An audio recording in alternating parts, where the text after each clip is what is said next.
Tonight really is going to be an evening of celebration and remembering some stories from the year. My name is Ryan, and it is a pleasure to be with you. My role tonight is to host you on behalf of our team and introduce you to all of our speakers. First of all, a big thank you to Mandela University's Dean of the Education Faculty for your presence here tonight, and all of those who have traveled from far to be with us. We've had 15 of our regional coordinators join us the last 24 hours from all over the country, representing all 9 provinces. And it has been such a fascinating day to workshop what our plans are for next year. I'm so proud of the caliber of people we have who are leading our projects across the country. As we come together tonight, I'm reminded of the powerful steps South Africa has recently taken towards unity. With our new government of national unity showing us what's possible when people can come together with a shared purpose. This historic collaboration reminds us that progress often begins when we set aside our differences to work for a common good. Just as we do in education, breaking down barriers to make sure every child has the chance to thrive. In the same way that unity has breathed new hope into South Africa's future, our work at Leva Foundation unites us in a mission to open doors and create opportunities. It's proof that when we come together, whether as a nation, a business, or a community, the impact we make is stronger, more lasting, and far more inspiring than what we can accomplish alone. So for our first speaker tonight is Luvuyo Bangazi. He will be representing our board members, Kwaita and Kurt. Unfortunately, Kwaita, who's our chairperson, can't join us tonight. Our USA board in Maria and Chrissy, and our Leva Investments board of Kwaita and Andrew Peterson. Luvuyo is an executive at the MBDA and is a very keen triathlete himself. I've been privileged to call him a friend for many years, so please help me welcome up Luvuyo.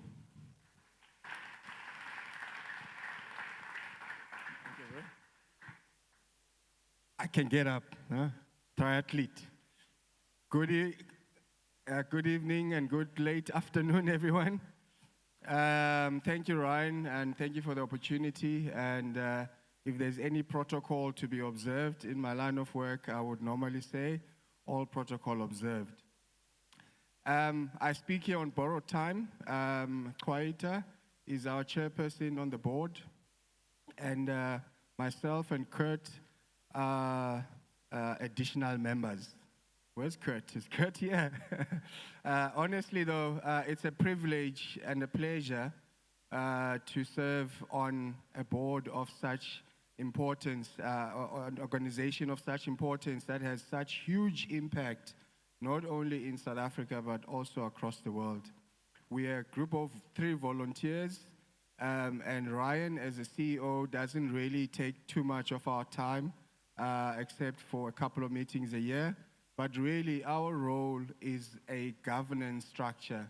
It's to make sure that things happen the way they're supposed to, and we've never had to worry about anything going wrong. I think his stewardship of the team that he leads of capable young and seasoned professionals, has been able to demonstrate what they're really capable of. As the board, I think it's also important to encourage anyone around the tables here that if you know of an opportunity, if you see an opportunity and you feel that Leva Foundation could come on board, or you could partner with Leva Foundation, I promise you, Ryan and team are willing to talk to you. They will hop on a plane, they will do whatever it takes to do that. About a week ago, unemployment stats were released. Although Nelson Mandela Bay or the Eastern Cape region received a little bit of a bump, we still sit with unemployment for young people at about 40%. So if you walk around and count 10 young people, 4 of them are typically unemployed. what is the scariest is that most of them, only 6% have a post-matric qualification. 6%. Only 12% actually finish matric. So you can see that skills programs and initiatives that plug the gap that Leva Foundation does, and finding pathways for those young people to acquire the skills that they will need is really important. There's a famous saying that you can feed someone or you can teach them how to fish, and they'll be sustainable. So with those few words, would like to encourage these guys, the team at Leva, and all the elements of Leva Foundation. I know I saw Prof walking in somewhere, the biggest ambassador of Leva Foundation, and we look forward to Prof's updates all of the time, wherever he is. I saw him walking. I just can't see him. There we go, somewhere. There he is. I mean, Prof will take any moment to talk about what this foundation does, what Tangible Africa does, which is the leading edge in terms of the work of Leva Foundation. So on behalf of Kwaita and Kurt, as the three musketeers, who are really background people, who are there as sounding boards, who are there as perhaps some sort of governance guidance for the team, but I can assure you that the management team that's led by Ryan, supported by Father's House, the church, and the entire team there, is really capable and really showing what can be done from Gqeberha. With those few words, I'd like to say you are all welcome and enjoy the evening. Thank you.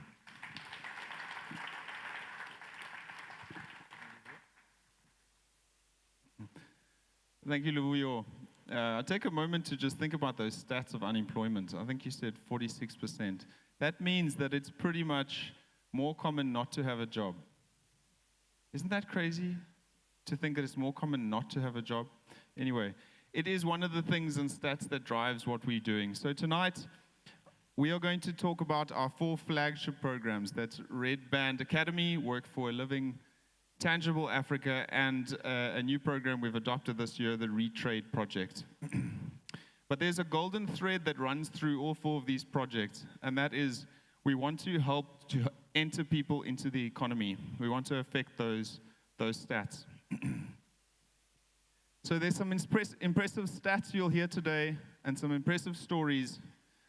But on reflection of this year, the thing that I am most proud of is the young people in our team that have grown into leaders and what they've achieved over the year. I've seen interns become valuable full-time staff members. I've seen individuals become team players. And I've seen very young leaders running national movements who have, with very little experience, managed to pull off some really impressive results. To give you some context, 3 years ago, we had about 5 employees. We now have close to 100.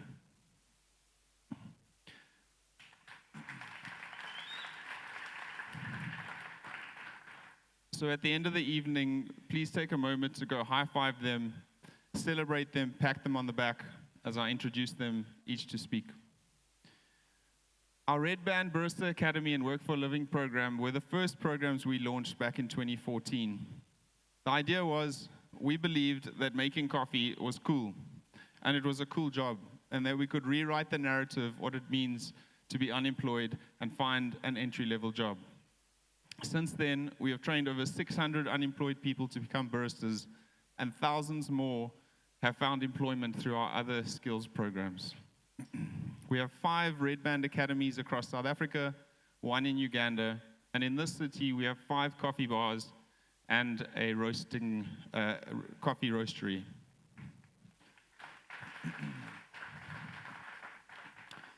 My wonderful friend Sean Opius, the coffee guy, has been the life and soul of our coffee program for many years now. I am always inspired when I see Sean sitting in front of some students and some unemployed youth telling them how this little coffee bean can change their life. And they sit there really engrossed in hearing his stories and him really pushing hope into them.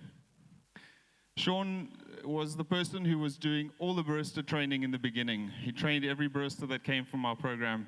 And as we've grown, we've managed to do some train the training program. We now have Carlos, who was standing at the front serving you your champagne as you walked in. He is now our barista trainer. And Sean runs our train the trainer programs, which we'll be running next year as well. He's also making sure that our roastery has the best beans from around the world. So thank you, Sean, for all your service. He joined me in the US today, this year, where we did a road show around Dallas and Houston, drumming up support for what we do here in South Africa and across the continent, which was really successful, and we had a lot of fun. No matter where Sean goes, he lights up the room with coffee and makes the people laugh. So thank you, Sean, for what you do.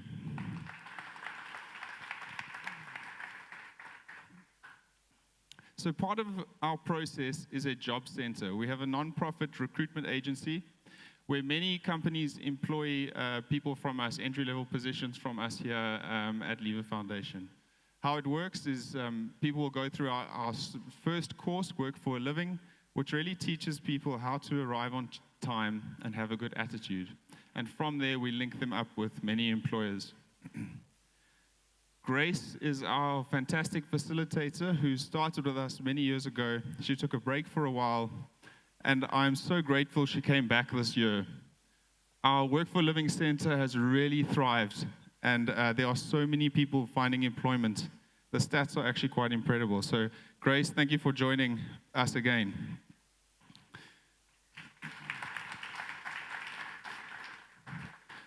Our next speaker tonight is the wonderful Brittany, who runs our job center. She started as an intern last year and was so good that we decided to employ her halfway through the year. So please help me welcome Brittany as she tells you some stories about our job center.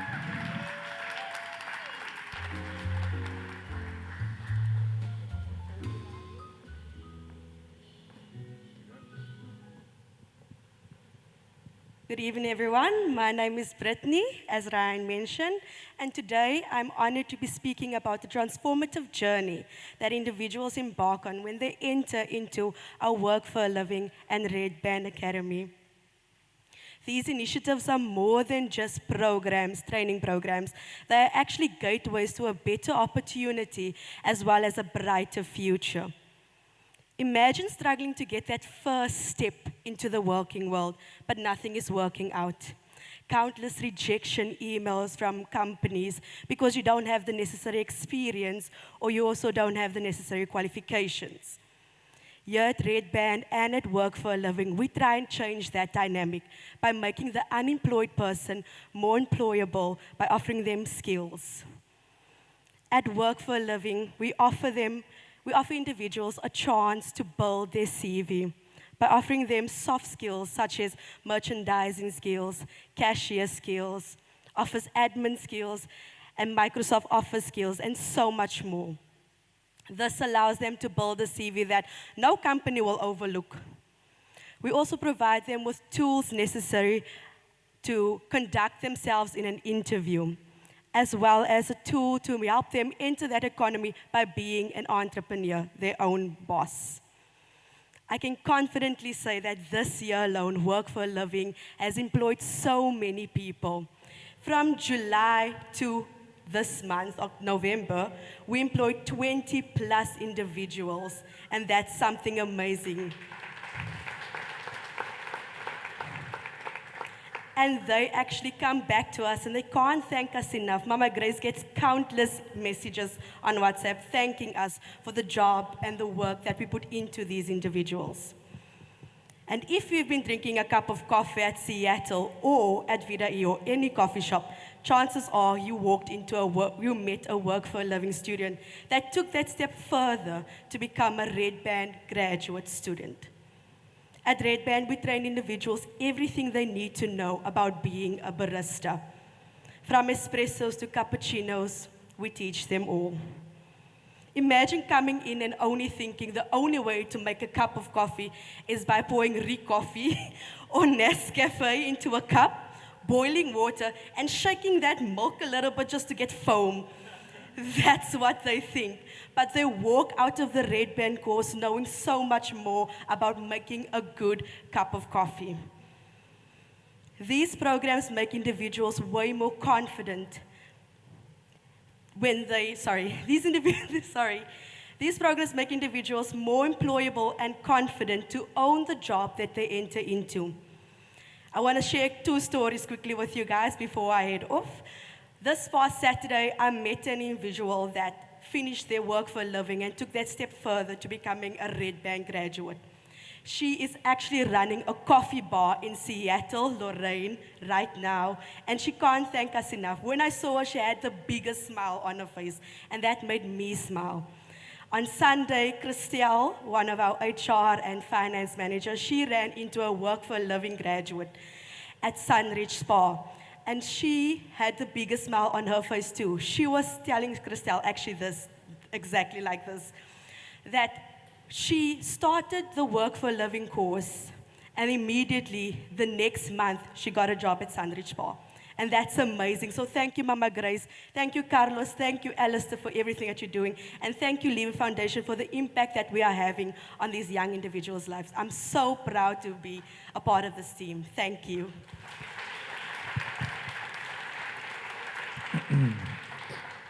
Thank you, Brittany. How great is Brittany? I love that smile. You can see how when people sit with her, they can learn how to do an interview well. To give context to some of those stats, lots of skills programs talk about how many people went through their course. You don't always hear how many people actually got a job.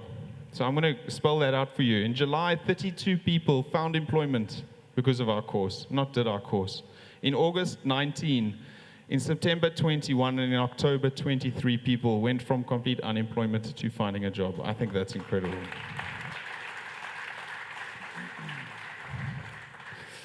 Earlier this year, I was introduced to David and Maria Gruer. Maria founded the Retrade Project 10 years ago, which is located at the Fountain Vineyard Church. Maria and her family needed to emigrate to the US, and we offered to take over the daily operations of Retrade in her absence. Here's a video talking about Retrade. Community. A notion that extends beyond pleasant greetings or passing kindnesses. A partnership in one another. A singular body working towards the betterment of all. A way to offer support to those without any. To uplift and empower, regardless of status, standing, or circumstance. We believe in the good that community creates for people and planet. But for community to last, it must be sustainable. And sustainability is already within our reach. That's why we continue to share on conservation and renewal with others. It's how we've ensured that people within the wider community can take charge and lead by example while providing for themselves and their families, restoring their dignity and ensuring their basic human rights are met. We are sustainable. We are forward-thinking. We are Retrade.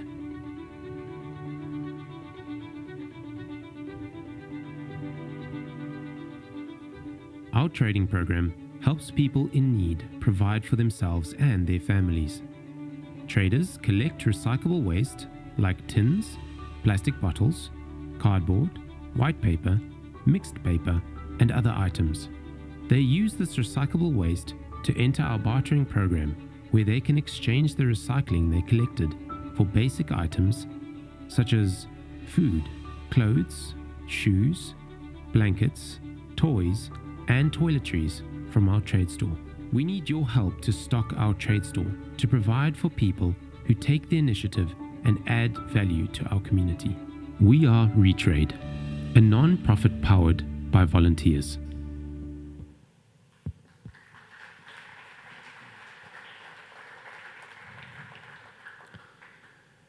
So to introduce our tangible program this evening, I want to start with a short video from one of our bursary holders.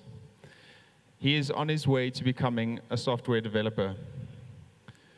This video should give you a taste of what our team weekly sees in the classroom. There's a sense of hope in the person's eyes in the way they speak. There's a sense of hope in having experienced something new that they can dream about in the future. I want you to consider this while we watch this video. Competed in Tangible Africa's first Coding for Mandela tournament, which had even more challenging levels as well. Yeah. And I won first prize. Before discovering Tangible Africa, I never considered a career in coding. Oh, you're joking? Tech. Yeah, like I've never thought about it, oh, maybe I should do some computers or something.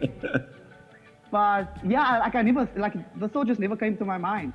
But thanks to Tangible Africa, I'm now aiming to become maybe, say, a world-class software developer one day, eh? Tangible Africa really changed my path, and opened up so many opportunities for me. And they even sponsored me so I could go to university and study computer science. Because I come from a single mom household, so meaning I live with my mom alone, right? So she can't afford to pay for my university fees, So it was really life-changing. So how do you think this kind of program or project can impact those young people? What I think Tangible Africa is doing is amazing actually, because basically they are bringing new hope to disadvantaged or under-resourced communities.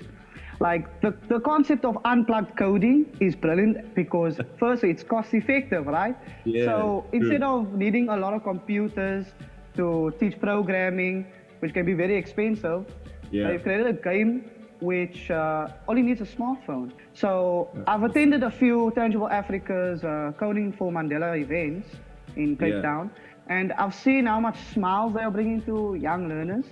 And in the future, I believe Tangible Africa's projects will not only inspire young learners, but also create more opportunities for them. And maybe they'll become computer scientists like me once I graduate, of course, yeah. My best advice is to just start, So start opening the doors Tangible Africa has unlocked for you. And after starting, all you need to do is walk through them, right? You just need to walk through that door. That's incredible, man. Thank you so much for your time and just sharing with us.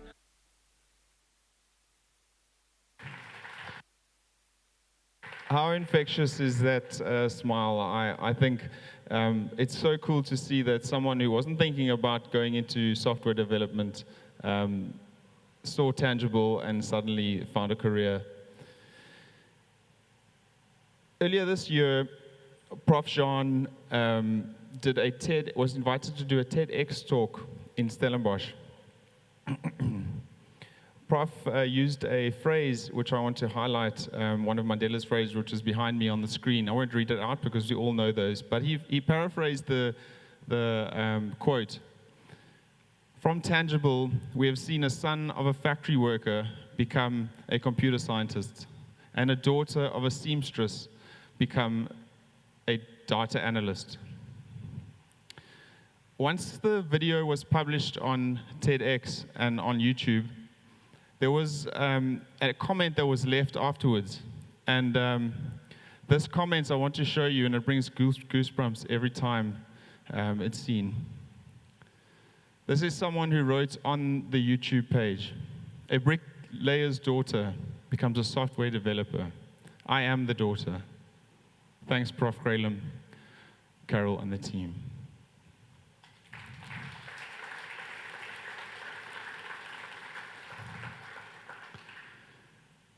Tangible is expanding so quickly, and we are seeing more and more of these stories popping up.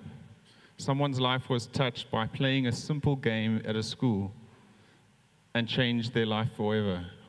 A lot of the students we didn't talk to again or hear from, and they found their way to getting better scores at school and found their way into university. So I just love that quote. Prof. Jean Jackson and I traveled to the US earlier this year, and Jackson will comment a bit more on that when he gets up to speak. But I want to highlight a story that happened when we were at the Amazon Skills Center in Washington. And we see this happen so often in South Africa too. We were doing a workshop for school kids of about 14, 15 years old, and we split them into groups of 4 and started getting them playing on the game. There was a group of 4 boys who were together. 3 of them were definitely cool, or for their generation, they'd say they were Sigma. And there was one kid that was not so cool. He was kind of sitting to the side. The 3 main dudes were there playing, and he was a bit left to himself. Within 2 or 3 levels of the game, these 3 kids kind of hit the wall and couldn't figure out what the next step was. The guy on the side kind of looked over, and you could see he'd figured it out. So he started rearranging the puzzle pieces and got it right. All of a sudden, he was the star of the show, completely absorbed into the team, and the 3 cool kids were celebrating him. They needed him. He was the problem solver. He was the creative thinker.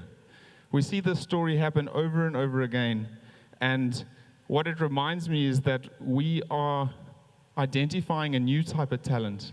It's not always your sports person or your strong academic that is thriving through the tangible program. It's your problem solver and your creative thinker. Our next speakers tonight are Jackson, Simpiwe, and Lizwi. Jackson is our engagement manager for the international trips we do and does all our training around the world. He's become quite the proficient speaker on an international stage, while he is also studying an MBA. I don't know how he pulls it all together. But the thing that impresses me the most about Jackson is nothing is too big, nothing is too small for Jackson to take on. He is always keen to go the extra mile. He will celebrate with us, dream with us, and then pick up the pieces and make sure it happens. I have to smile at myself sometimes when we come out of our team sessions, because I think we are learning so much as a team and growing so quickly that he's getting to apply his MBA skills daily. Whenever we come out of a session that is talking about project management or efficiency or getting the team going, Jackson is beaming and pumped. I think those are the ones that get him so excited when he's actually using those skill sets. So I'm so impressed with the man Jackson is becoming. Simpiwe is our steady hand that makes things happen. She was the mastermind of Mandela Day, and what we can unofficially say is the biggest Mandela Day activation in the world, she ran with a team behind her. She's a strong, intelligent woman, and she's really holding this ship together. Lizwi is our national project manager and senior trainer. He handles the portfolio of the rural engagements and makes sure that we are really reaching into disconnected communities. For a very young man, he's in rooms with senior leaders from government officials to traditional chiefs, holding and thriving in those rooms. Last year, he managed to get the president to come and play our game on Mandela Day. Together with these 3, Prof and I, we form the Tangible Senior Management Team. As we welcome them up to the stage, please enjoy this video about Mandela Day.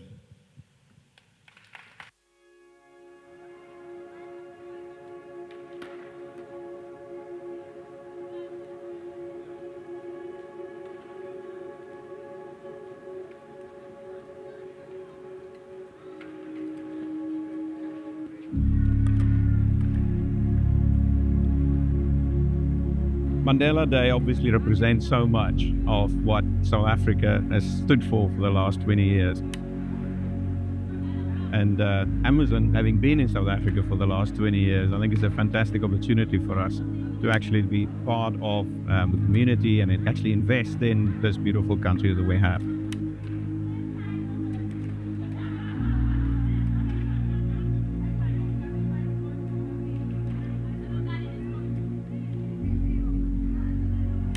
Amazon has actually benefited from a lot of talent that has come from this country, and actually what we're hoping to do here is develop the next generation of talent that's going to change the world.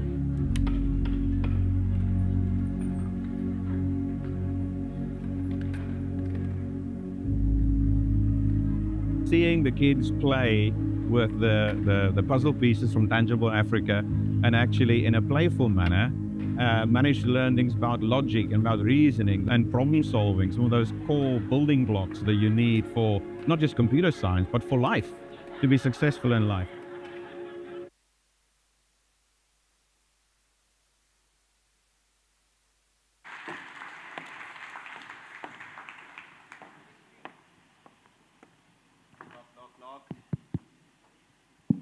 Knock, knock, knock.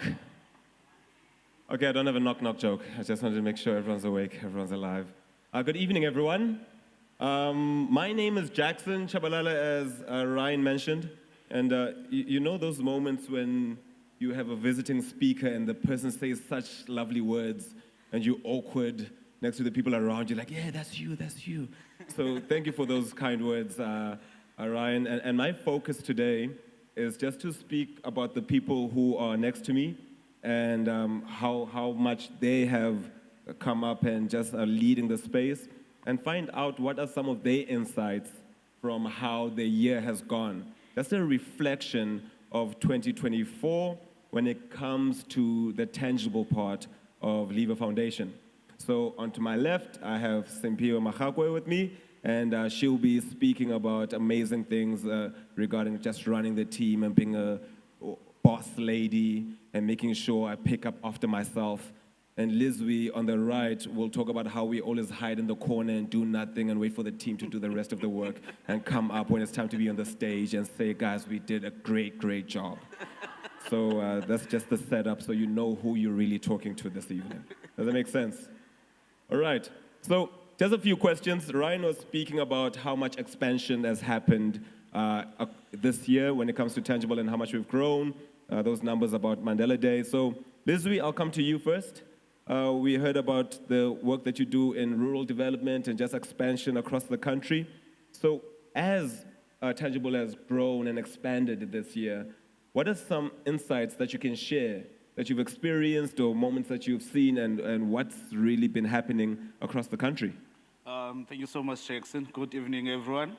Man, it has been an incredible year, making sure that we impact the whole South Africa with this wonderful program, making sure that we reach learners in urban areas, rural areas with essential digital skills that they need.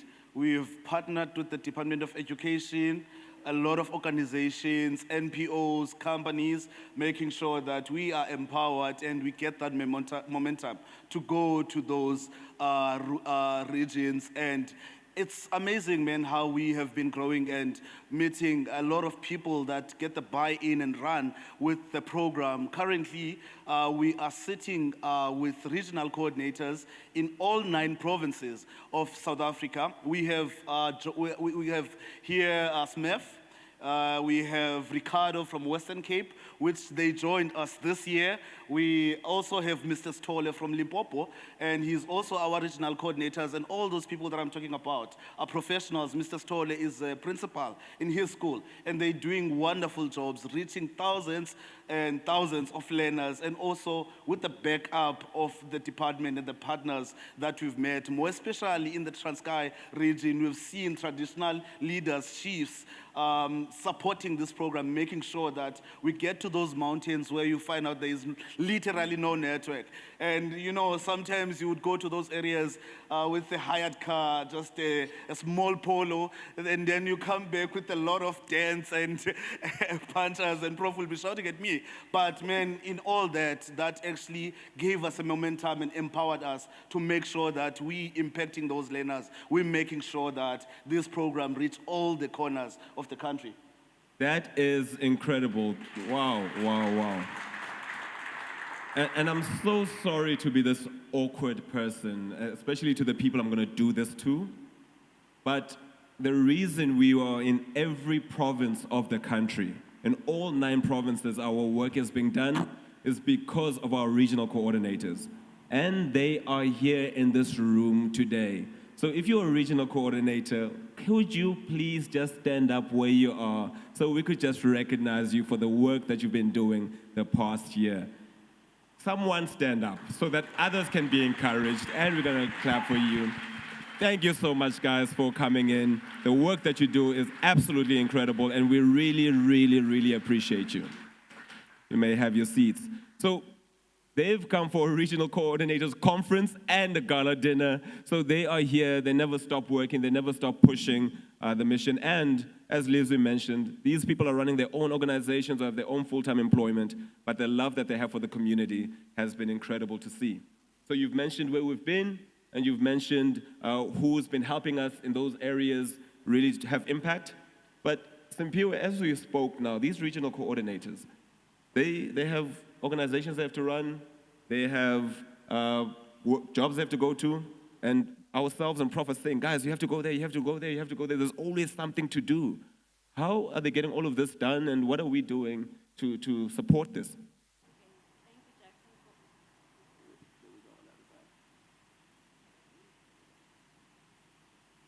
Okay, thank you, Jackson, for that question. I'd like to just start off by saying good evening, everyone, and saying everybody looks stunning this evening, can I just say? I think when I was standing at the welcoming everybody in and everything, I was just quite shocked at how beautiful everybody looked, from the lecturers at NMMU, who are usually in their all-stars. Today they're wearing suits, including Professor Jean Reiling. Our CEO today, for those of you who know Ryan, he's always in his kicks as well. So I'll just start by saying everybody looks amazing this evening. You too. Thank you. Okay. Thank you. To go back to your question, Jackson, I think with Lizwi and our RCs driving the expansion in SA, it has come to our attention as well that we need to support our RCs. And how we've done that is that we've partnered with the Learning Trust, TLT. We have Cindy here somewhere. She's still on her way. Okay, she's still on her way. And what the Learning Trust has managed to do for us is provide us with multiple interns that we have placed in various schools across SA. Now, generally what will normally happen is that our RCs will train these interns, and we, as an organization, will resource them to go into a school and stay at a school and start what we call a coding club, right? And through that, what the impact has been is that if you saw in the video earlier on, it has made us move from 16,000 learners last year who participated in Coding for Mandela to 32, actually 33, because I'm usually behind the scenes and I'm the numbers person. We reached actually 33,000 learners this year through the RCs and the interns in partnership with TLT. Wow, that's incredible. So some people are sitting there and they're thinking, Coding for Mandela, like, what are you talking about? Are you talking about Jackson's shirt? No, she's not talking about my shirt. She's talking about something that happens annually. Can you give us a bit more insight into what's Coding for Mandela, and why is it such a big deal that all these learners were involved? Yeah, sure, Jackson. So I think Ryan stole a bit of my answer earlier on when you put Nelson Mandela's quote up there.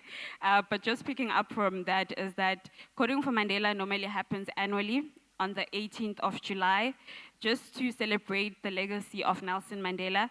As we do know, I think Ryan did mention this as well, the project originally started from NMMU as well.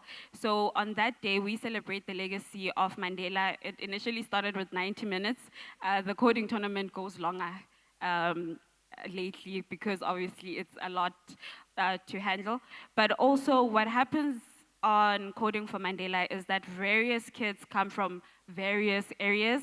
For instance, here in PE, we had the township kids from Woma, from Zwide, and then we also had the Summer Strand, your Summer Woods, and all of that participating in the boardwalk, right? Wow. And we managed to reach 500 learners just here in PE, right? So what we see on Coding for Mandela is that we're always saying we're bridging the digital divide, and we are very inclusive at Tangible. So on that day, all those kids come together to compete against each other, and at the end of the day, there's always a winner that leaves happy, and usually the townships normally overtake, joke.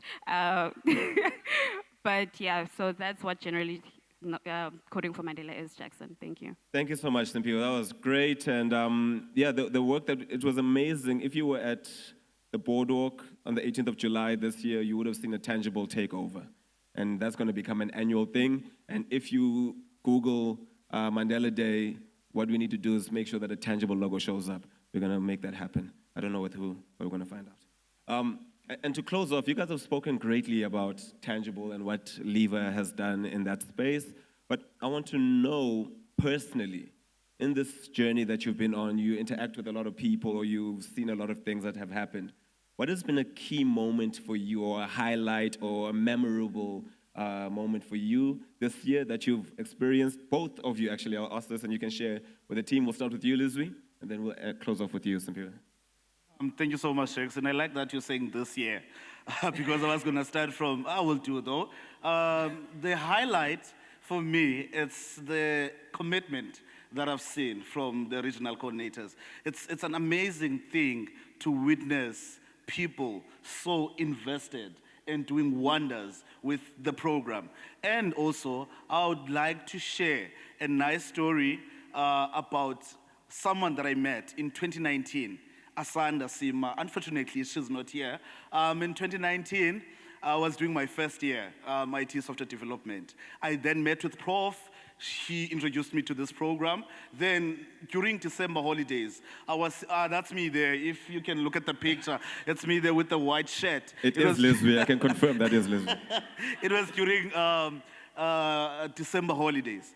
Then I was just bored, doing nothing, and I saw these girls playing outside. I was like, okay, let me just show them what coding is, because they are growing up in an environment that I grew up in. So we didn't know about coding, and they also didn't know. Then I called them. I was like, come here, let me teach you what coding is. Then we started having conversation about computer science. The one that is having a red pointer there is Asana Sima. She got so interested in knowing more about computer science and how she can qualify. She was then visiting myself and my brother, asking a lot of questions about computer science and what she needs to do for her to qualify. Then last year, she was doing her grade 12. She got 6 distinctions. And she said, okay, here is my marks. I want to apply for computer science. Then she applied for computer science, and now she's doing her first year at Nelson Mandela University. I think. And yeah, another one, we collaborated this year with Robben Island with the high hopes that on the 18th of July we're going to be there. But unfortunately, with the rain in Cape Town, it showed us wonders. On that day, it was 100%, so we couldn't take a boat to Robben Island. But they hosted a camp after that. It was about 9 days. And within, I met with 8 learners from 3 different countries of Africa: Zimbabwe, Lesotho, and South Africa. Those learners, within 3 days, with them, I was able to create an app on code.org. I started teaching them design thinking, and with design thinking, they would go and look for problems they have in their communities and their life, and come up with a solution, and select an app, a problem that they can create an app to solve. Then, with code.org, we're able to create that app, and it was functional. They presented it, and I'm sure Prof was emotional when he saw them presenting. And now they're working hard. Those are the grade 8s and grade 9s. They are back in their homes, in their schools. They are working hard. We have a group. They want to qualify for computer science. In the next 3 years, I bet those learners will be doing computer science. And sorry to say, another highlight. We have DJ Khaled. We have 2 regional coordinators in the house that I can't leave behind. One is an award winner of ITTPSA for social responsibility. That is Nomusa Kenida. I think you can stand up so that we can clap for you. That is a highlight for this year. There she is. Woo! And we have Krish Governor. He is a finalist. And for sure, he's going to win the award. Krish Governor, can you please stand up? Okay, thank you so much, Jackson. Sorry for taking you. No problem. Just for context, Nomusa Kinenda is the founder and runs the Mpumalanga ICT Club with a project called DG Girls, and she's doing amazing work. And Mr. Krish Govender is a retired principal who's decided to spend his greater years distributing and getting tangible all across KZN. By himself this year, 3,000 or 5,000? 5,000 learners participated in Coding for Mandela through his efforts. So that's the caliber of people we have on our team. That's incredible. Simpiwe, same question to you. Inside memorable moment, highlight of the year. You can also have more than one, clearly.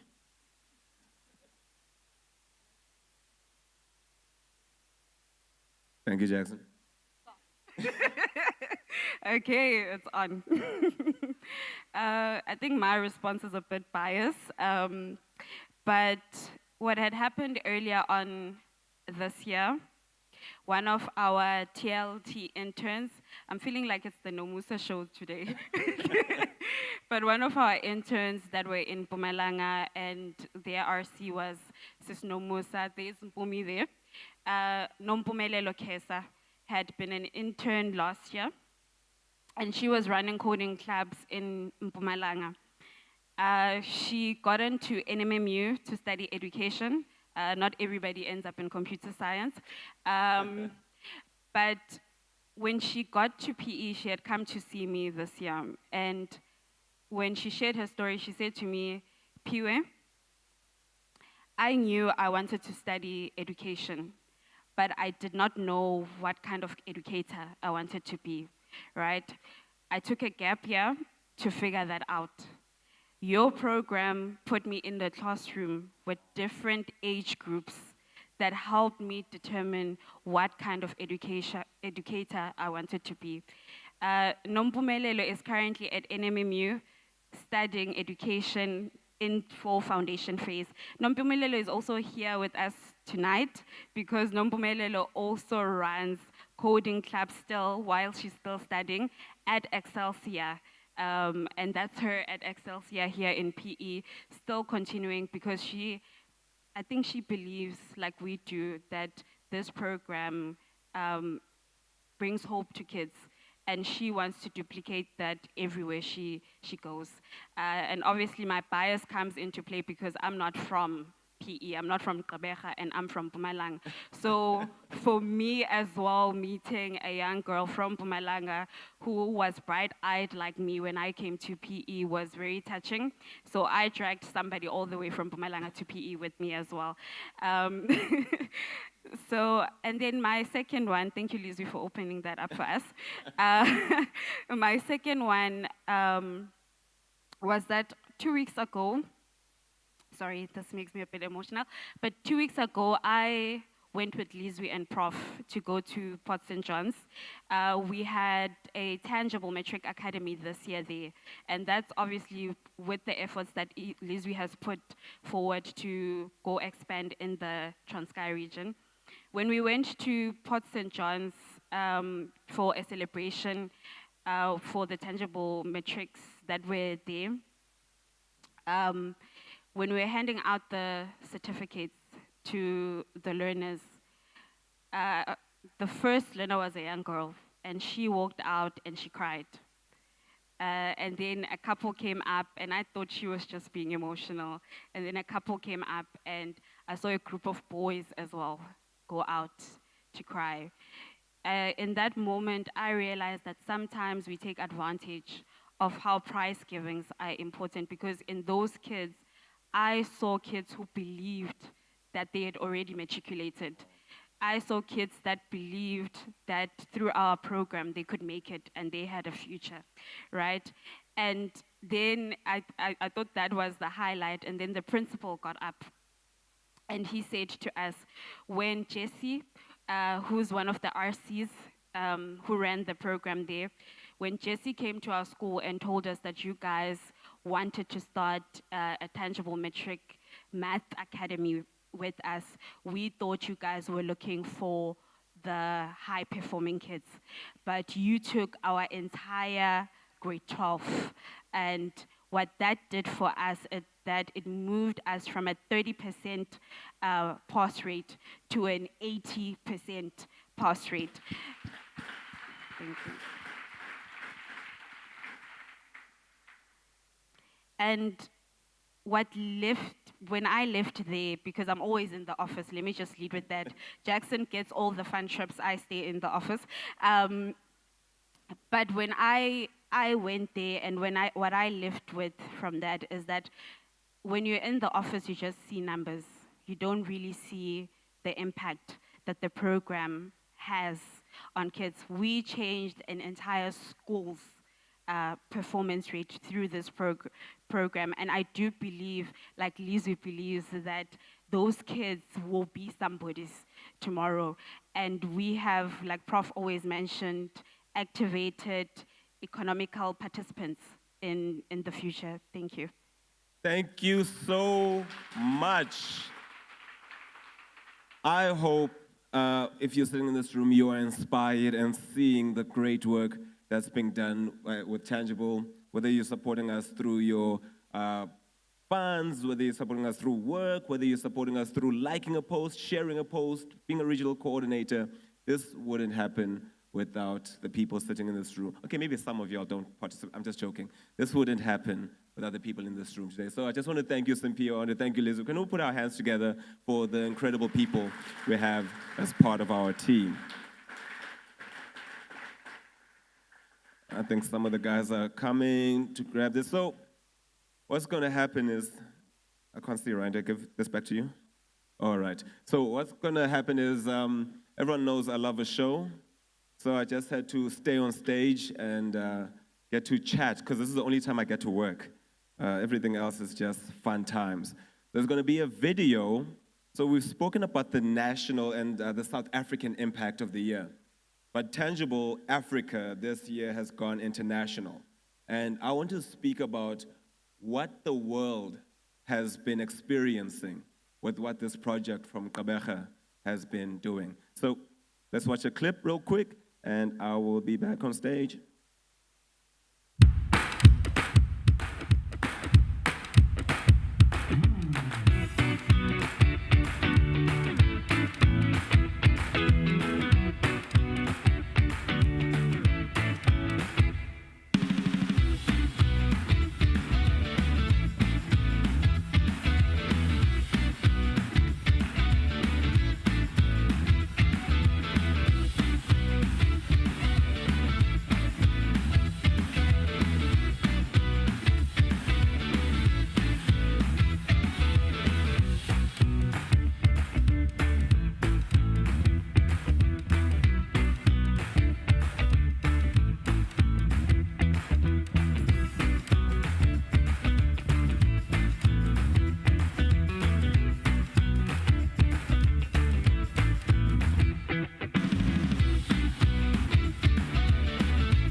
Guys, I can't tell you how much fun I've had in South Korea.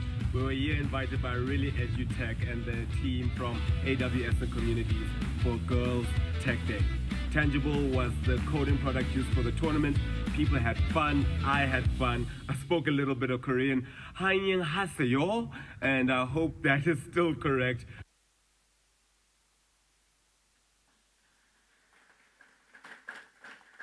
안녕하세요. That's how it's supposed to come out. I got there in South Korea. I'm starting at the end. I'll go back to the beginning. But I was saying 안녕하세요 the whole time. 안녕하세요. Then one guy pulled me together. It's like, it's not just about the words, but it's about how you say it. At the end, if it doesn't drag, it's not Korean.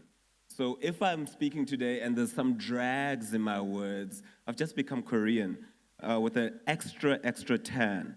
Anyway, before I get started with what's happened this year, we're very excited about what Tangible has been able to achieve internationally. And those clips that you saw were just a few highlights of our travels this year, but there's been also a lot of international work that's been happening where we haven't been present, where people have been running Tangible on their own in different countries. So as I go through these countries, please note we are not limited to this when it comes to our international reach, but it's just one of those things that we went and left South Africa to launch or to showcase abroad. And those are some of the stories I want to share today. But where did it start? I remember it must have been 2022, and it was my first trip joining Prof outside of South Africa. And the destination was Tunis in Tunisia. And we were going there to present Tangible at the African Union Innovating Education in Africa conference. And we were part of 900 applicants. And we made it to the finals where we would be able to present Tangible. And there were 15 finalists from all over the continent. And we came first runners-up, so second place on the whole continent for an innovation in Africa when it comes to technology. So what we realized, and we were the only unplugged people there, and then we were like, we have something on our hands here. They gave us a big check. I don't mean big by amount. I mean, like, that's the size of the check. Okay, maybe the amount wasn't too bad as well. But what that allowed for us to do was to expand across Africa.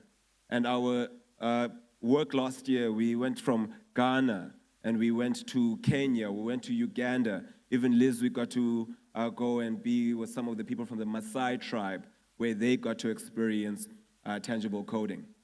But the real mind shift for me, especially when it comes to shifting and transforming the African narrative, happened in 2022, 2 years ago, when Ryan and Professor Jean, they went abroad, and they were taking Tangible as a solution for Africa, because we developed it for underserved communities so that coding could reach every corner of the country and of the continent. So when they got there, they're like, guys, please help us fund this and support it in Africa. We have so many learners and students who need this. When they saw the game and they saw the work that we put in, they were like, oh, yes, we're ready to help you guys there, but we actually need this. Right here in Europe, right here in first world, right here in developed countries, we need the solution that you guys have when it comes to computational thinking and when it comes to problem-solving skills. And that is a project that is from South Africa, that is from Nelson Mandela Metropolitan, that is from Upper Ektebecha, going to the world stage and making a huge impact.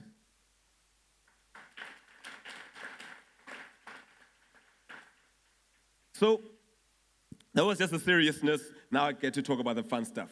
Beginning of this year, we got to go to London, and we were at the BET EdTech Expo, the biggest EdTech education and technology expo in the world. This was in London. We had about 30,000 attendees, 600 organizations were represented, and Tangible was one of those projects or products that were there, and we were holding our own on the world stage. So imagine a tech education conference in London. All you see, robots, people using AI, all of this high tech happening, but the imagination of the learners were captured at a small table that had puzzle pieces and mobile phones. I don't know what it was, but maybe it brought some nostalgia, or just puzzles and phones can connect with kids. But people really took to our project. It wasn't one of those, oh, look at the South African guys, let's go just encourage them. But they were like, this is an amazing innovation. We want this at our schools. Our learners want to play this. Our kids want to participate with this. To the point where there were 2 teachers, I don't know whether from Slovakia or Slovenia, but they came to us and said, oh man, this is great. Can we purchase this right now? And we only had our demo kits. So like now we have to use it. Like, can we buy the demo kit? We're like, no, we still have to present for the next 2 days. They're like, don't leave. We want to buy this right now. And for me, that was just some confirmation of the amazing tool that we had. And we're there with a team from Creative Heart. We were not just presenting to learners or to teachers, but even people who were thinking, can we use this as a way to get it into more schools, some distributors, et cetera, et cetera. We had a lot of fun. We even had, for those soccer fans out there, representatives from Tottenham Hotspur Foundation and Chelsea Football Club Foundation come see our table and find out how they could get plugged in with our program. See what I did? They plugged in, we unplugged. Anyway, that's neither here nor there. So one of the things that I really enjoyed when we left that space was saying, how can we make an app for football? How can we make an app that can be contextual in any setting or any background? And that just goes to show the innovation and the ideas that go around Tangible and why we are competing at the world stage. Even there, that person that Ryan is speaking to is Anya, and she is at AWS Impact, and she was able to support us in rolling out in Kenya and Uganda and making impact there. So we're working at a global stage, and for me, this was just a great, great start to the year in January. We went to, I'm a Chelsea football fan. I can't believe I'm admitting to that publicly, because yeah, it's not the greatest kind of person to be this year. So Ryan and I got to West Ham, where people don't like Chelsea. And Chelsea was playing that night. We watched it on TV. They won 6-0. And then as a surprise, Ryan was like, Jackson, I got us tickets for the match on Friday. This was on a Tuesday. They were playing again on Friday. First time at Stamford Bridge, I was so excited. The game ended 0-0. And Ryan looked at me and said, no wonder you don't publicly admit you support Chelsea. But anyway, that was January. That was very exciting. And we thought, man, we've done our international trip for the year. But that just opened up more doors. And in May, we were in Indonesia. This was our first entry into Asia. And the backstory around this, Ryan might give it in more detail.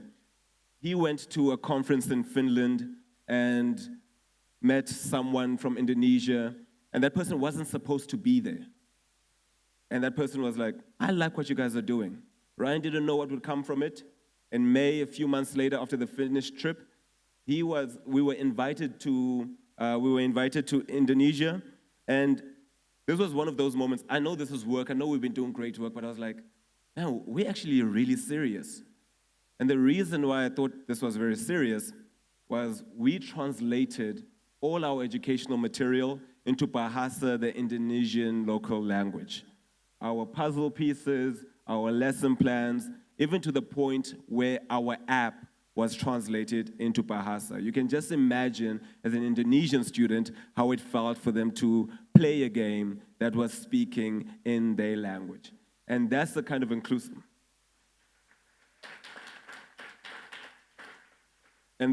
inclusivity we want to endorse here at Tangible Africa. But it was a crazy, crazy schedule. That first morning, we had to go run a workshop, but Ryan was asked to go sign an MOU at a little meeting, maybe with a few people. So he was trying to find out, can we just do it online? I have an electronic signature, because we want to go run a workshop. They're like, no, we want you here. Please come in person. This is going to be a big deal. Because we know for some people, MOUs are very serious. And because of cultural context, Ryan wore a shirt, and it wasn't sneakers, as some people mentioned. He wore nice fellies to represent South Africa, as you should as a South African in an international country. He arrives there, and he finds out this is an official press media release day that is happening with some of the top officials in Indonesia.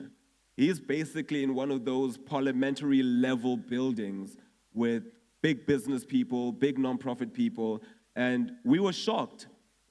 We didn't know that this is what our project meant to people in Indonesia.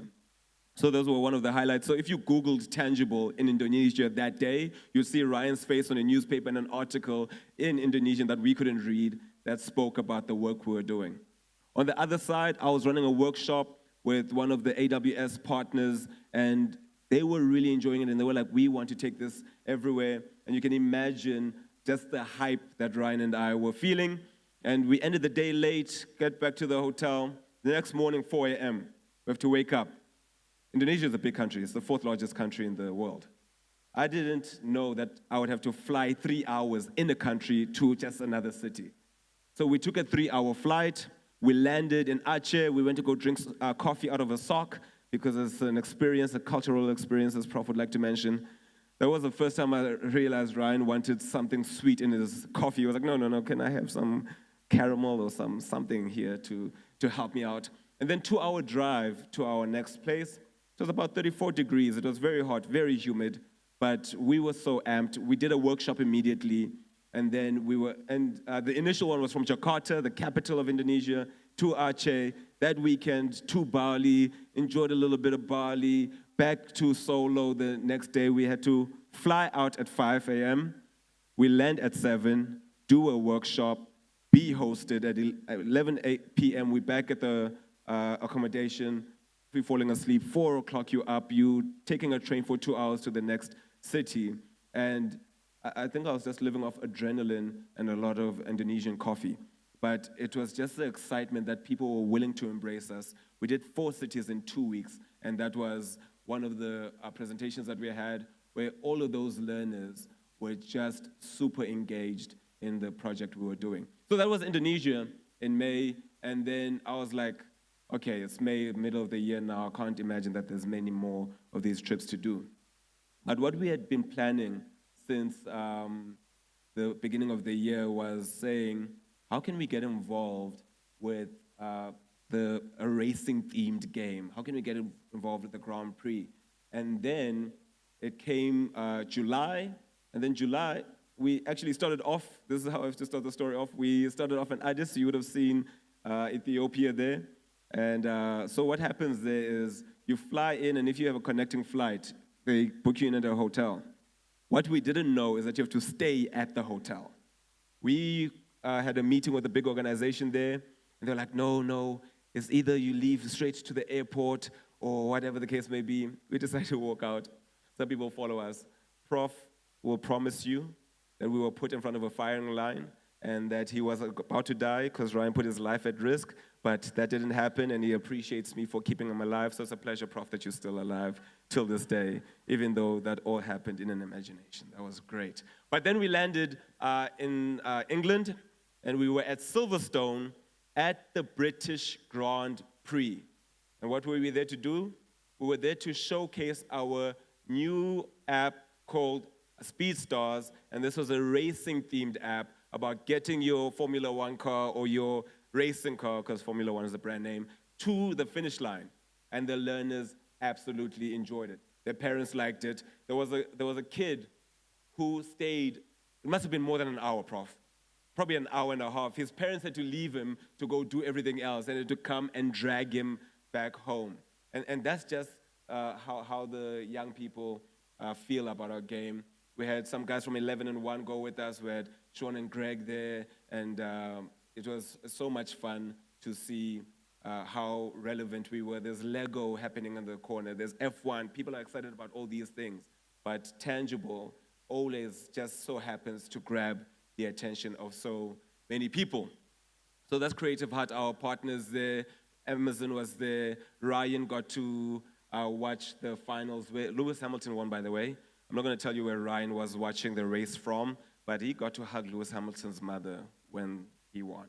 So you can just imagine and complete that sentence in your head. So that was us at Silverstone, and I'm not going to speak about the way home. A few people know how the way home was if Ryan feels comfortable to that. And it wasn't over there. I remember flying back. I was asking Ryan, I know we're a nonprofit, but every time I'm reading business books or I'm looking at these business podcasts, I always talk about risk, and to get to the other edge, we have to risk it for the biscuit. And like, when are we risking it, Ryan? It's like, all these trips we're taking, what do you think we're doing? We are risking it as we are going to these countries and going abroad, and we are selling this project so that we can be sustainable, so that we can have more impact in South Africa, we can have more impact across the continent. And it just shifted what I saw the value of these trips being. And what happened was we were planning to go to the United States, and we hadn't locked in anything this whole time, and we're like, oh man, what are we getting ourselves into here? But in the last week of when we were about to leave, our itinerary only got full then. And I just want to send, he's not here right now, but I want to send a big thank you and a big shout out to David Brown.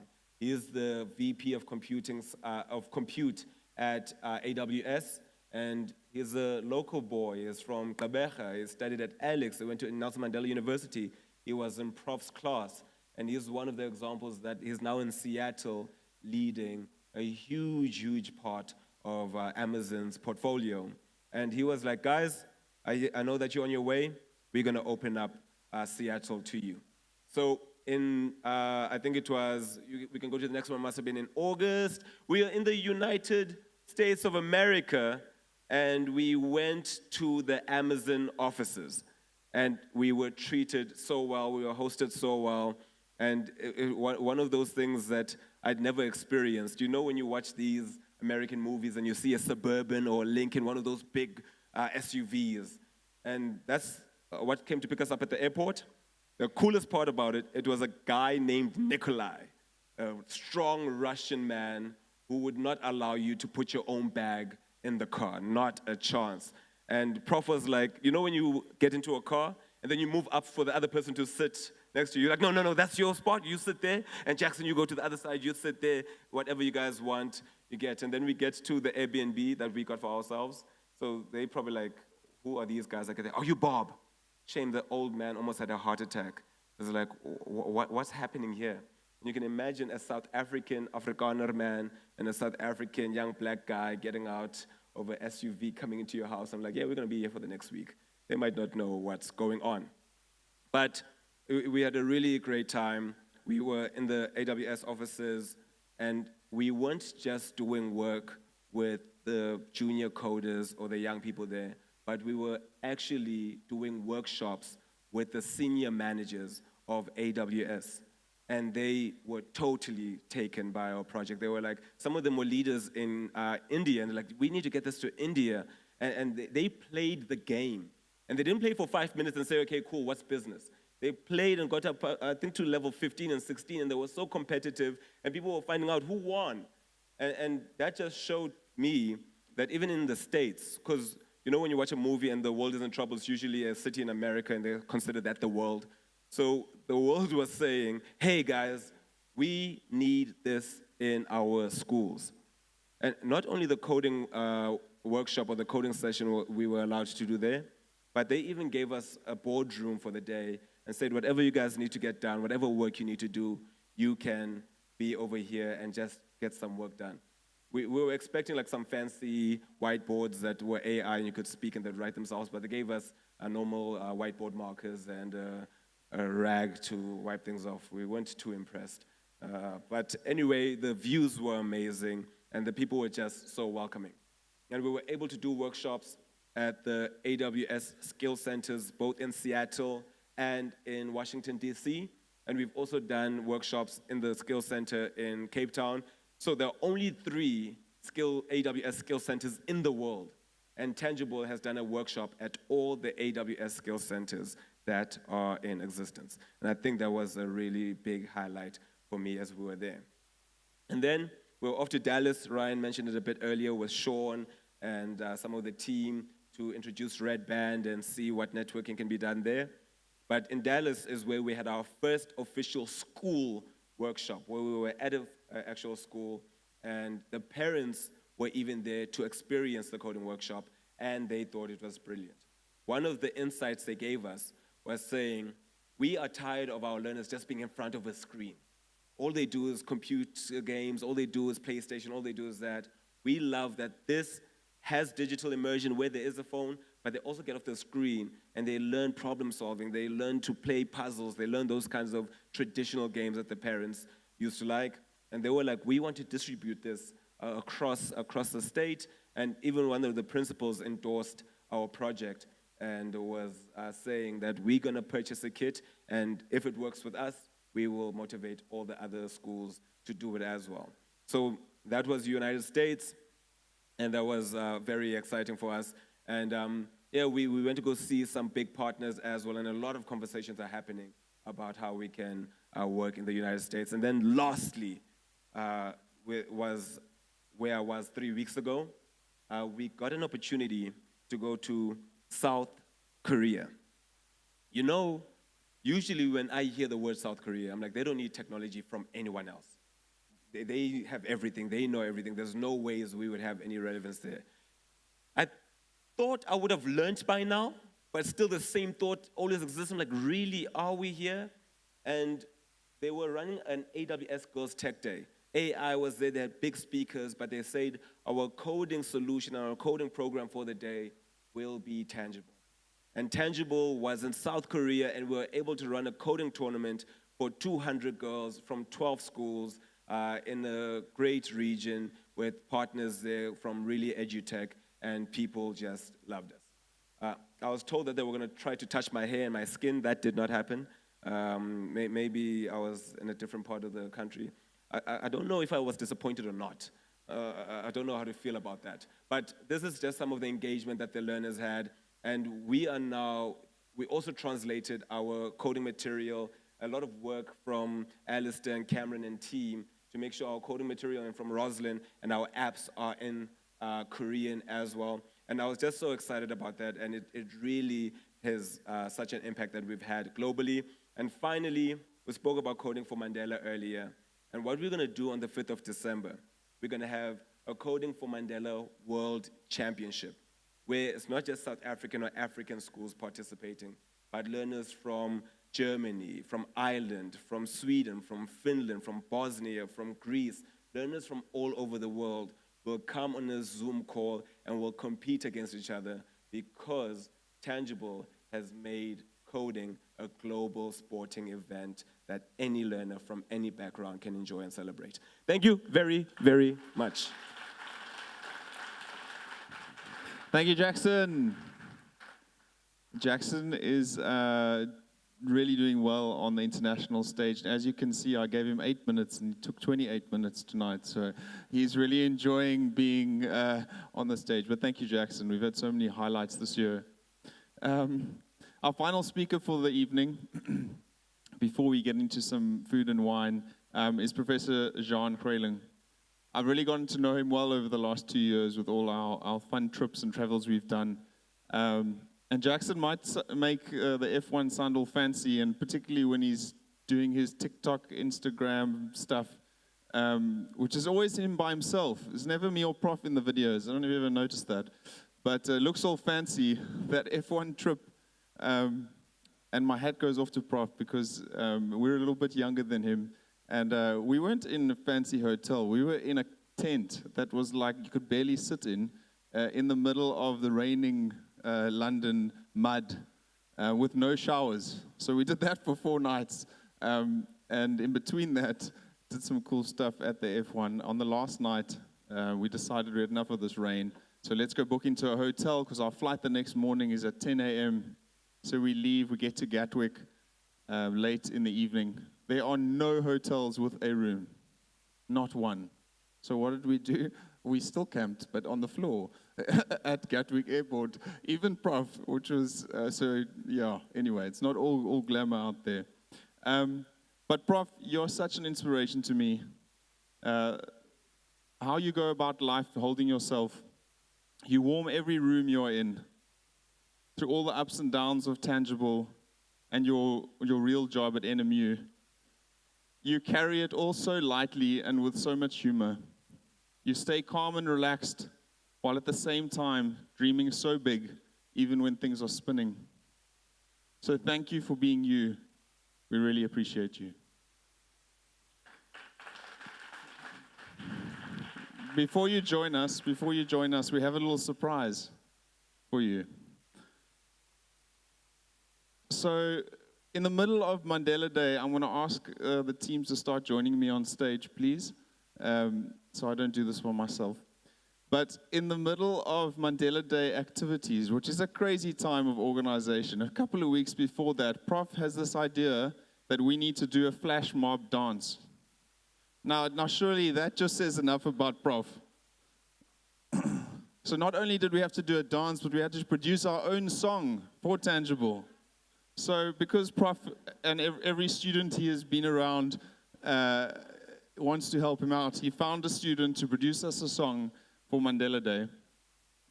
So Prof's dream was that this would happen in Mandela Bay, and it never actually did. It happened in all the other cities in South Africa, but not in Mandela Bay. So tonight we are going to do that dance for you and with you, Prof, as you join us on stage. And I encourage anyone else to jump up and do the dance too. So please play the video as we decide to start doing our flash mob. We've got to get that music up nice and loud there. South Africa, tears of pain and glee, Madiba jive, dancing spirits free. Equality, equality, dreams in unity. When I say Robben Island, you move backwards. When I say freedom, you move forward. When I say South Africa, move right and raise the flag. When I say Madiba jive, move left and do the dance. When I say equality, give high fives to your friends. Robben Island.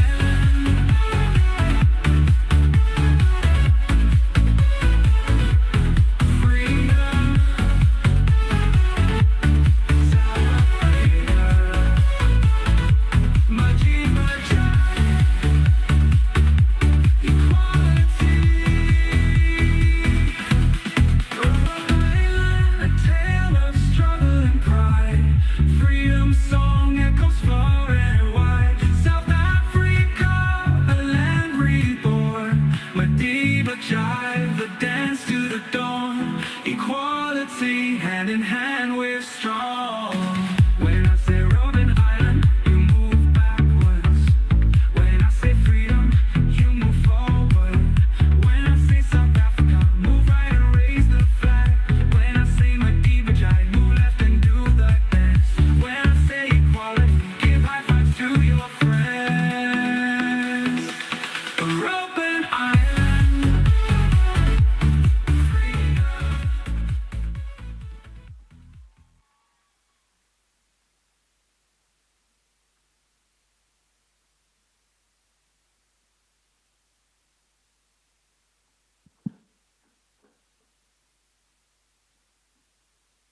It goes on for another 4 minutes. I'm glad we stopped halfway. Before I start, there's a few people. I didn't warn people about links, about things that were said this evening. The first video you saw about Zwahir's life was not just changed by Tangible Africa. George Chirume is in the room. Where are you, George? Give George a hand. He's our regional coordinator in Milnerton in Cape Town, and he's changed many young lives through mass tutoring. And then Simpiwe mentioned Port St. John's, and it's very important for us, the partnership that we had with the Govan and Mbeki Mass Development Center. And I'm short of breath now with the dance, so I'm going to try. Phew. Louise will be happy that I got some exercise. Prof. Werner Olivier, are you guys here? You guys could just stand up. The Govan and Mbeki Mass Development Center is doing great work throughout South Africa.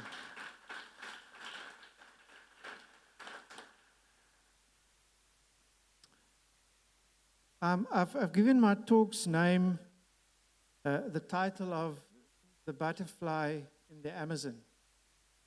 If you don't know what it means, when I get boring, Google it. If I could get the article. In November 2017, this article was published in the Herald. At that stage, the Tanks app didn't even have a name. And I found it in my desk. The Odette, the author of this article, I think is listening to us on YouTube now. I tried to get her here tonight. Odette, you're the butterfly. You'll see on the article, it says there, our vision is to export to America and Europe by this time next year. I was a bit over-ambitious. It's 7 years later, but we're there now.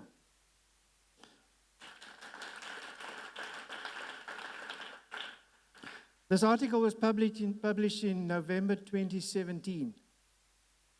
In December, I get an email from a senior person at DBE, Department of Basic Education, telling me that they're starting to work on a coding and robotics curriculum for the country, and that she believes that what we are doing is slap bang in the middle of what they're trying to reach. She invited me to Pretoria in January 2018. I arrived there to find out that she fell very ill the previous day and was in hospital and couldn't see me. I spoke to a few people at the head office in Pretoria, but nothing happened for 4 years. In April 2022, I get a phone call from the same lady saying to me that they're inviting Tangible Africa to pitch to all the teacher unions in the country as part of the Teacher Union Collaboration Project. And just literally a few days later, I was in Pretoria pitching to all the teacher unions.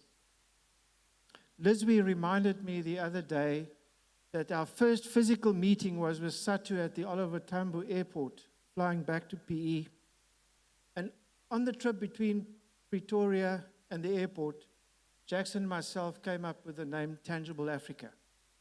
The Tangible Africa got its name in a car between Pretoria and the Oliver Tambo Airport. That started a project in collaboration with SOE, SATU, and NATU, in which up to today, over 40,000 teachers have been introduced to our program in unplugged coding and block coding. What very few people knew at that stage, and I ran into this, was that there were very, very serious debates going on in closed rooms across the country at DBE about two topics when you talk about the curriculum. The one was unplugged coding, coding without computers. And the vast majority of people were seeing this as inferior education for the African child. The other was block coding versus conventional coding, Python, Java, C#. And people like me and a few others were pointed fingers at as trying to give inferior education to the child in South Africa. But 40,000 teachers later, in June 2024, the new curricula for coding and robotics was published and gazetted in South Africa. Foundation phase, 100% unplugged. And we can't take the credit for all of this, but I want to say that Tangible Africa played a huge role in changing the national narrative about what can be taught unplugged. And we are very proud of that.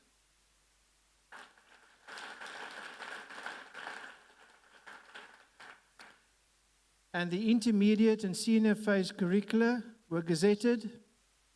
No conventional coding, just block coding, which I also believe is a very powerful educational concept that was introduced into the two curricula. And now we are at the gazetted curricula, which will be starting rolling out in 2026. And Tangible Africa has just launched a tangible teacher support program, which is going to be free to all teachers in the country. Every lesson that will be distributed for free from grade R to grade 7 weekly will be aligned to the curriculum. We already have just under 1,500 teachers enrolled, and we believe that we can reach 10,000 teachers by the start of next term. I've just literally come from a meeting now, an hour ago, talking to 150 Western Cape education teachers. Quality is very important. These lessons are developed by at least, and there's probably more, 5 qualified teachers from across the country. Impact studies in postgrad research includes 2 master's projects, 4 PhD projects, 1 postdoc, and a national PhD project throughout Ireland, where the Tangible Rangers kit is distributed with the microbit as a national research project in Ireland regarding teacher confidence in teaching coding.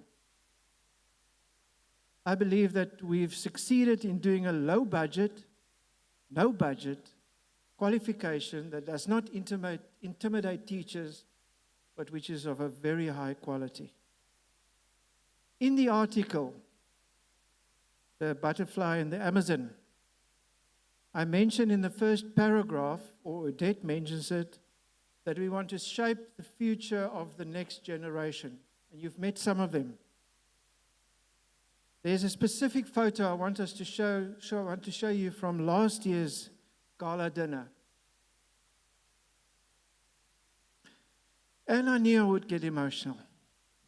Tulumanku, are you here? You said to me you are here. I want you to come forward. I want them to see Tulumanku. He's the young guy on that photo. And he's the guy that was informed last year. Now come join me here.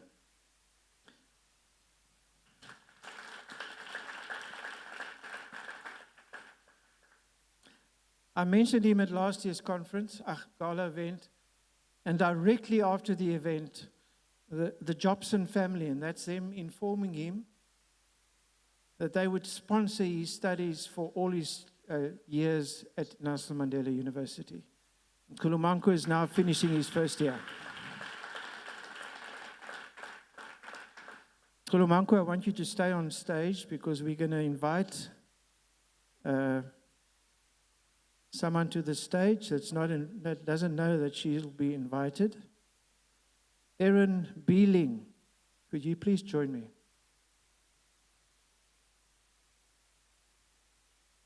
She's the top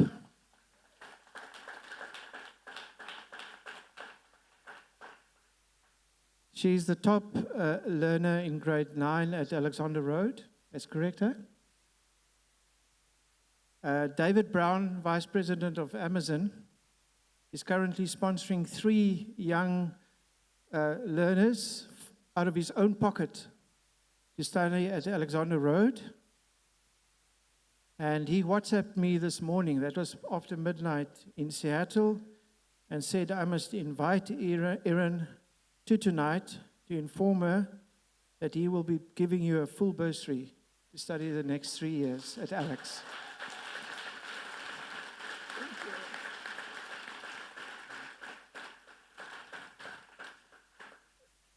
These 2 people are symbolic of many other young people whose lives have been changed over the past few years. Thank you very much.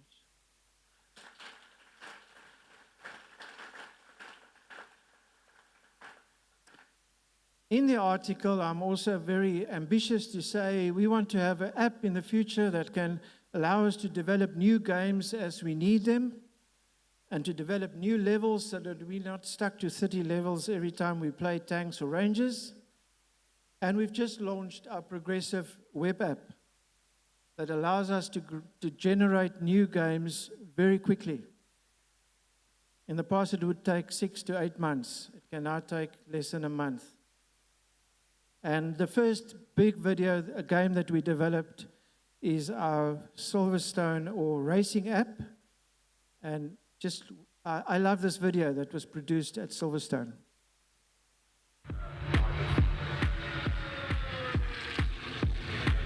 action is heating up here at the British Grand Prix in Silverstone.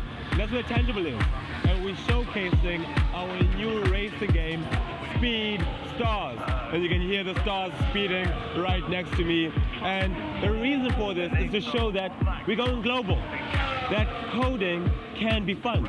The same way racing is fun, sports is fun. Let's get learners learning in an engaging way about digital skills and the future. But you know what?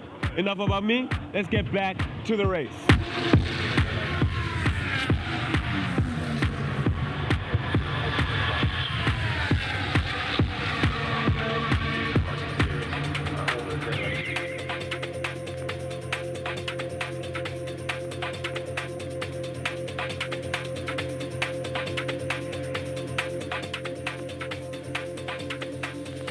And here we are inside of the space, and the fun is happening. As you can tell, it's vibrant. People are enjoying themselves. People are engaging. We are seeing some build your own cars this side, some engines that side, Lego that side, and people are just enjoying themselves and having fun. And this is what we were talking about earlier.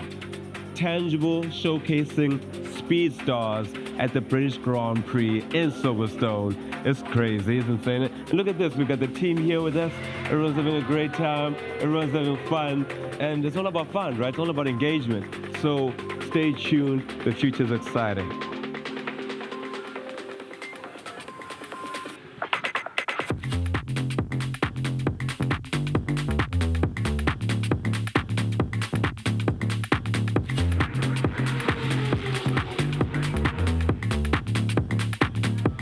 Of the British Grand Prix. Hey, we've got a few people here playing with us. So can I please have your name? Ben. Ben. Name please? Sid. Sid. And how are you finding the game, Ben? I'm finding sometimes the levels are quite challenging, but sometimes they're a bit easy. Sometimes they're a bit easy, sometimes they're challenging. Yeah. Sid, how are you finding the game?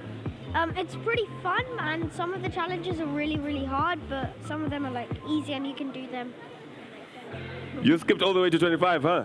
Yeah. How's that going? Terrible. And what level are you on right now, Ben? I'm on level 14, I think. And what have you learned from playing this game? That sometimes they're like different blocks that I don't come across, like that action block where you have to go diagonal, then diagonal to left and right, and also the while. Enjoy the while. Yeah. Awesome. And yourself, Sid, what have you learned from playing this game? That's impossible. That is impossible. Great one. Thank you so much, guys. Hope you guys enjoy it. Keep on playing. Have a lot of fun. We're having a great, great time over here at Silverstone.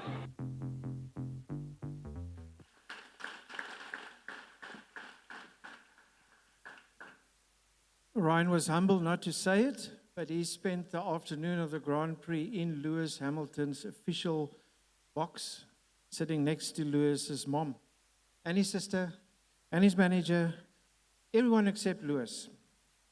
He was busy with a day job. Before I forget, I thought we should make this slightly personal.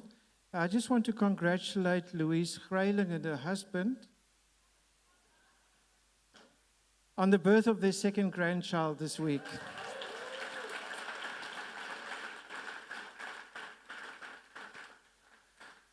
You've heard a lot about AWS and Communities. That has been our biggest sponsor over the many years. But it's great to have a local company that is now on equal par as a sponsor for Tangible Africa. And that's Detoy from Ceres. And I want you to give them a big hand.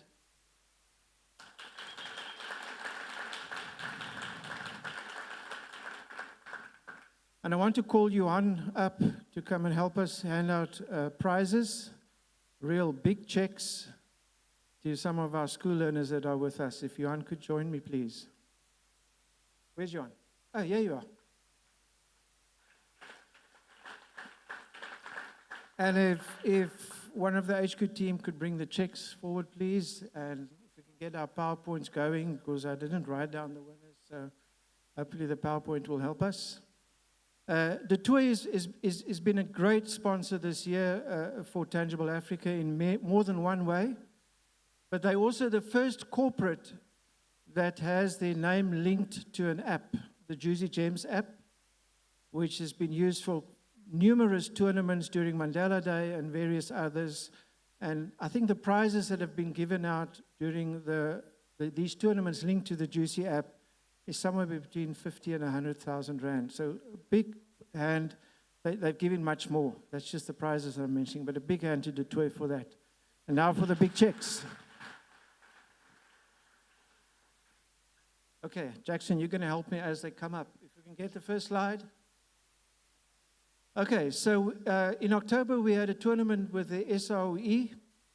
As you see, 16 schools, 65 teams, 310 learners participated.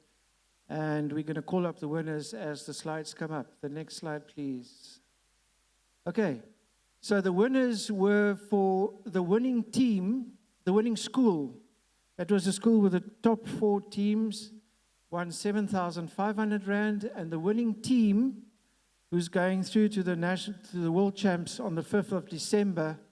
So for the winning team, can we get the teacher, Roxanne from Parsons Hill, to come up, please? That's the other one.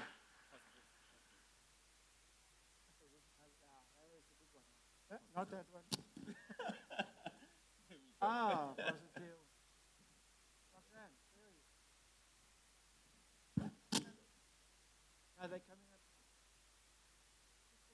up? The school that got the top 4 teams, 7,500 Rand. Thank you. And stay put, the team from Parsons Hill was the top team that day. We've got all 5 learners here, and they'll be representing South Africa in the World Champs in 2 weeks' time. Could the Parsons Hill team come up, please?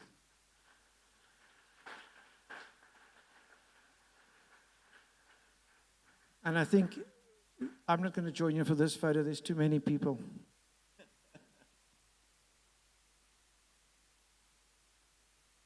And they're going to do us proud in the World Champs, competing to up to 30 different countries on the 5th of December. Okay, pose for a nice photo. No, you're part of this.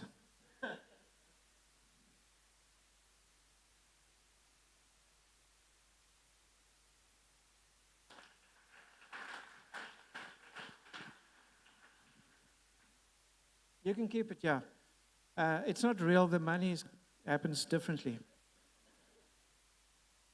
Okay, and then we also had an individual tournament where kids from anywhere in the world, in this case, kids from SOE schools could participate individually. And we had a runner-up for 1,000, the winning individual for 1,500, and the school that proportionally had the most kids participating. So, next slide, and the winners are the top. Now, let's start up with the runner-up. Carlip Prinsloo from Lorraine, who wins 1,000 Rand. Carlip could come up, please.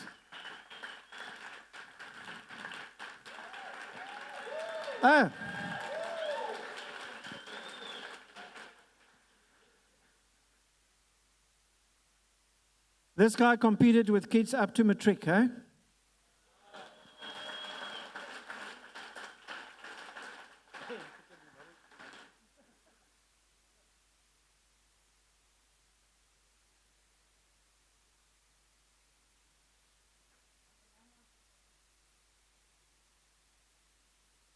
Thank you.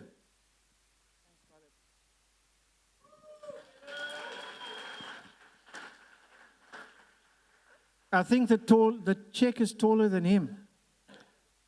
And then the winner, as I said, competing with kids up to matric, Megan Swanepoel from Paul Sauer in Karedo. And I know you are here. Megan.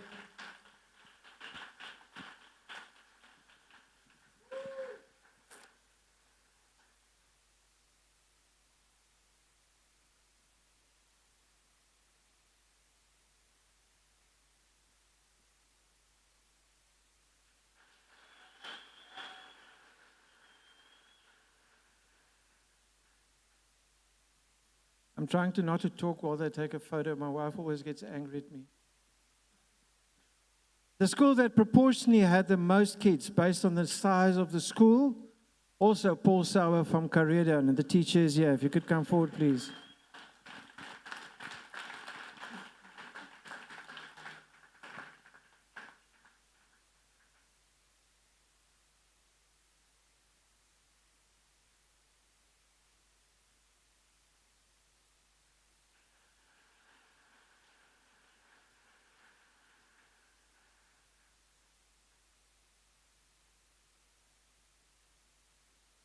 And now I'm pushing my luck. Last year, this time, I spoke about Kulumanku that needs a bursary. I've got more kids that needs bursaries to study at NMU next year. And the pastor always does that here, and then people give him millions. I've always wanted to do that. Maybe the pastor will give us the money. You never know. Okay, so I'm just mentioning that we do have matrics that needs to study at NMU next year that do not have the finance.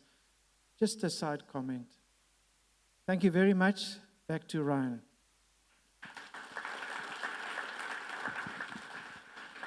Thank you very much, Prof, and thank you everyone for listening to our stories for the evening. We've come to the end of our formal part of the talking for the evening, so I'm going to ask the team to start serving dinner.